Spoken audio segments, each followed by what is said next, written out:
Sunan Ampel adalah salah satu dari Wali Songo, yaitu 9 orang ulama yang berperan penting dalam menyebarkan agama Islam di Jawa, Indonesia. Berikut adalah kisah tentang dakwah Sunan Ampel. Berikut adalah beberapa nama keluarga Sunan Ampel. Pertama, ayah.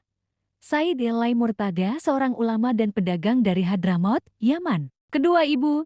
Nyai Ageng Pinati, seorang putri dari Raja Kampa. Ketiga, istri. Nyai Ageng Manila, seorang putri dari Raja Majapahit. Keempat, anak. Sunan Bonang Putra, Sunan Derajat Putra, Syarifah Putri, Maulana Mahdum Ibrahim Putra. Kelima, saudara. Said Elai Murtada, saudara laki-laki. Said Husain, saudara laki-laki. Namun perlu diingat bahwa beberapa sumber sejarah memiliki perbedaan dalam mencatat nama-nama keluarga Sunan Ampel. Sunan Ampel, yang bernama asli Raden Rahmat, lahir di Kampa sekarang Vietnam pada abad ke-15.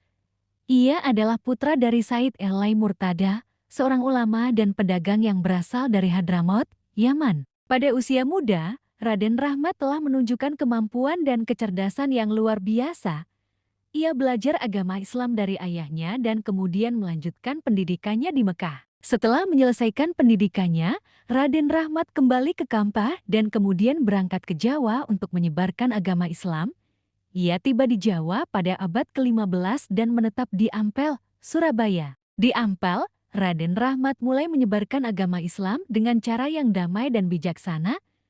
Ia menggunakan pendekatan yang sesuai dengan budaya dan adat istiadat masyarakat Jawa, sehingga Islam dapat diterima dengan baik oleh masyarakat. Raden Rahmat juga mendirikan sebuah pesantren di Ampel yang menjadi pusat pendidikan dan dakwah Islam di Jawa. Ia juga mengajarkan berbagai ilmu pengetahuan seperti fikih, tafsir, dan hadis. Dakwah Sunan Ampel tidak hanya terbatas pada Ampel, tetapi juga menyebar ke berbagai daerah di Jawa. Ia bekerja sama dengan para ulama dan tokoh masyarakat lainnya untuk menyebarkan agama Islam.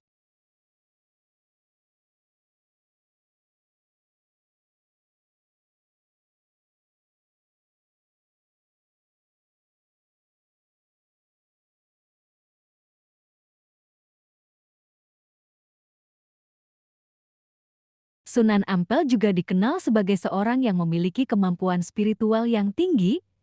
Ia dapat berkomunikasi dengan para wali dan nabi dan memiliki kemampuan untuk melakukan mukjizat. Sunan Ampel meninggal pada tahun 1481 Masehi dan dimakamkan di Ampel, Surabaya.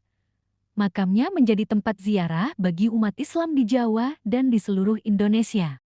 Dakwah Sunan Ampel telah memberikan kontribusi yang signifikan dalam menyebarkan agama Islam di Jawa dan di Indonesia.